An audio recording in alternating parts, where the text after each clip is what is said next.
अस्सलाम वालेकुम फ्रेंड्स, मैं हूं अदनान और आप देख रहे हैं मेरा यूट्यूब चैनल अदनास गार्डन। उम्मीद है आप सब दोस्त खैरियत से होंगे और गार्डनिंग को खूब अच्छी तरह एंजॉय कर रहे होंगे। फ्रेंड्स, आज की इस वीडियो में मैं आपके साथ सीडम की बहुत ही खूबसूरत वैरायटी लेमन कोरल सीडम की प्रोपोगेशन शेयर करूंगा कि कैसे आप इन प्लांट्स को मल्टीप्लाई कर सकते हैं, कैसे इनकी कटिंग्स को ग्रो कर सकते हैं। एक सैकुलेंट वैरायटी है, इसका जो है वो ये सारा साल काफ़ी लश ग्रीन और काफ़ी ज़्यादा ये ग्रो करती रहती है। ग्राउंड कवर के तौर पर भी आप यूज़ कर सकते हैं, डेकोरेशन पर्पज़ के लिए भी यूज़ कर सकते हैं, हैंगिंग पॉट्स में भी आप यूज़ कर सकते हैं। इनको प्रोपोगेट करना, मल्टीप्लाई करना काफ़ी आसान रहता है, इसलिए मैं आज की इस वीडियो में मैं आपके साथ शेयर करूँगा।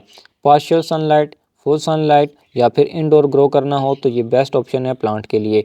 और दूसरी जो इसकी ख़ास बात है, ये काफ़ी सॉफ्ट होता है, मुझे इसलिए भी पसंद है। लेमन कोरल सीडम को प्रोपोगेट करना सीखते हैं। सबसे पहले सॉइल पर बात करता चलूँ। सॉइल जो इसके लिए मैं यूज़ कर रहा हूँ काफ़ी सॉफ्ट और वेल ड्रेन सॉइल है। इसमें मैंने तकरीबन 50% सैंड और 50% जो है वो नॉर्मल गार्डन सॉइल यूज़ किया है। सैंड यूज़ करने का मकसद जो है सॉइल को वेल ड्रेन बनाना।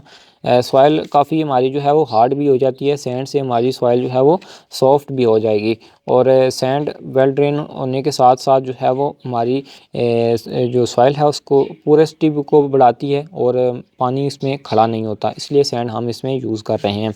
कटिंग्स लेने का जो तरीकाकार है, कटिंग्स आप इसकी साइडों से लेंगे तो ये काफ़ी आसानी से निकल आती हैं। कटिंग्स काफ़ी जो है वो बारीक होती हैं, सॉफ्ट होती हैं। ये कटिंग्स लेते हैं तो आपके साथ ये आपको ये इसके साथ रूट्स देखने को मिल सकती हैं। इन रूट्स की मदद से ये प्लांट काफ़ी आसानी से और जल्दी ग्रो कर जाता है।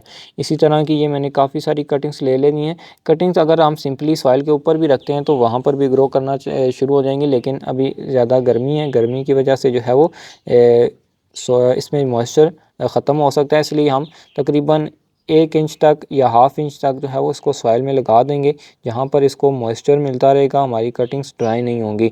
अगर हम मूनसून में लगाते हैं तो मूनसून में ये होता है कि हवा में ह्यूमिडिटी मॉइस्चर पहले से भी काफ़ी अच्छा मौजूद होता है, तो उस सूरत में हम सिर्फ अगर सॉइल के ऊपर भी हमारी कटिंग्स रख देते हैं तो उस सूरत में भी ये ग्रो कर जाएंगी। इस तरह कटिंग्स काफ़ी सारी जो है वो मैं लगा लूँगा और इसके बाद जो है वो इसको हमने सेमी शेडेड एरिया में प्लेस करना है।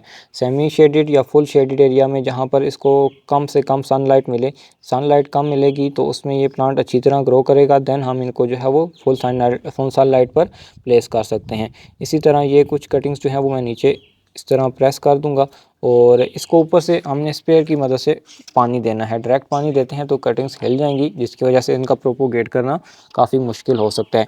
तो नेक्स्ट अपडेट मैं इसी वीडियो में दूंगा, वीडियो को पूरा वॉच कीजिएगा। आफ्टर 30 डेज़ के बाद जो है वो लेमन कोरल सीडम की जितनी भी मैंने कटिंग्स लगाई थी वो सक्सेसफुली प्रोपोगेट कर चुकी हैं। इसमें ये आप देख सकते हैं कुछ ही मैंने कटिंग्स लगाई थी, अब मेरा जो पोट है वो फुल हो चुका है। कटिंग्स काफ़ी अच्छी तरह ग्रो कर रही हैं, न्यू ग्रोथ भी आपके सामने जो है वो आ गई है। कटिंग्स जब मैंने लगाई थी तो मेरा पोट खाली था, अभी चंद ही दिन गुजरे हैं, तकरीबन 25 दिन हो गए हैं और इसने जो है वो न्यू ग्रोथ काफ़ी फास्ट कर दी है। और अभी इस पर नई जो है वो ब्रांचेस भी बन रही हैं, छोटी छोटी नई ब्रांचेस भी निकल रही हैं, जो कि फ्यूचर में जल्द ही 4 से 5 दिन के अंदर अंदर या फिर वीक के अंदर अंदर ये मेरा पोट जो है वो फुल भर जाएगा। बहुत ही खूबसूरत ये प्लांट रहता है डेकोरेशन पर्पज़ के लिए। अगर आप इसको इंडोर लगाना चाहते हैं तो ये बहुत ही खूबसूरत लुक देता है, आप इसको इंडोर ग्रो कर सकते हैं, बेस्ट ऑप्शन है। और ये ग्राउंड कवर के तौर पर भी बहुत ही खूबसूरत जो है वो लुक देता है, तो आप इसको प्लांट को ज़रूर ग्रो कर सकते हैं। ये थी मेरी आज की वीडियो। इस वीडियो में मैंने आपके साथ लेमन कोरल सीडम की प्रोपोगेशन शेयर की है। उम्मीद करता हूँ वीडियो पसंद आई होगी। वीडियो पसंद आए तो वीडियो को लाइक कर दीजिएगा, चैनल पर नए हैं तो चैनल को सब्सक्राइब कर दीजिएगा। फ़िलहाल के लिए इतना ही, चलते हैं, अल्लाह हाफिज़।